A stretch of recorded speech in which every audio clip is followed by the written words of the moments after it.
30ኛ ጁዝ 96ኛ ሱረቱል አልዓለቅ በመካ የወረደች ናት። አያዋ 19 ናቸው።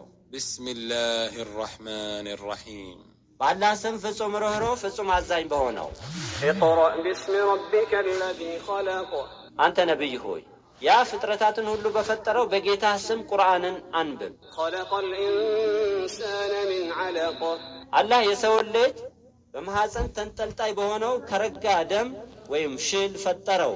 اقرأ وربك الأكرم አንተ ነብይ ሆይ ቁርአንን አንብብ፣ ጌታህም ፍጹም ለጋሽ ነው።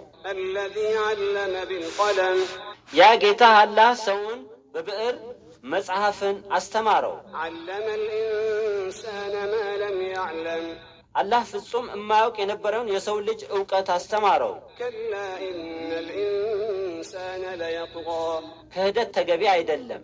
በእርግጥ የሰው ልጅ የአላህን ትእዛዝ ይጥሳል። أن رآه استغنى የሰው ልጅ ራሱን ባለጸጋ አድርጎ በማየቱ በራሱ ይብቃቃል፣ በፈጣሪውም አይመካም። إن إلى ربك الرجعى አንተ ነብይ ሆይ በእርግጥ የተጣመመ ሁሉ እንደየሥራው ሊመነዳ ወደ ጌታ ተመላሽ ነው። أرأيت الذي ينهى አድማጭ ሆይ ስግደት የሚከለከለውን የአቡ ጀህልን ሥራ አየህን? عبدا إذا صلى ለአላህ ተገዢ ነቢዩ መሐመድ በሰገደ ጊዜ የከልካዩ ሥራ አየህን? أرأيت إن كان على الهدى አድማጭ ሆይ አየህን?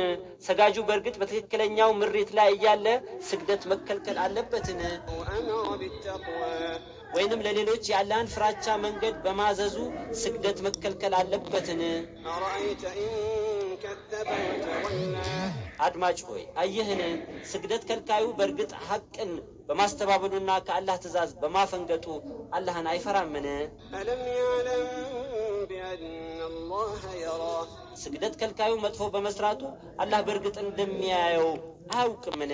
كلا لئن لم ينته لنسفعا بالناصية ጉዳዩ ስግደት ከልካዩ እንደሚገምተው አይደለም።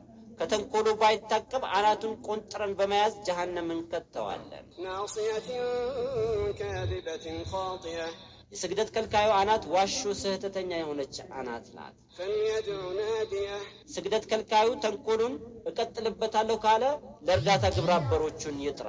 سندع الزبانية እኛም ቅጣት ፈጻሚ መላእክቶችን የጀሃነም ዘበኞቻችንን እንጠራለን። كلا لا تطعه واسجد واقترب አንተ ነብይ ሆይ አቡ ጀህል እንደሚገምተው ሊያጠቃህ አይችልም።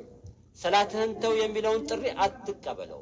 ለአላህም ስግደት ትእዛዙን በማክበር ጌታህን ተቃረበው።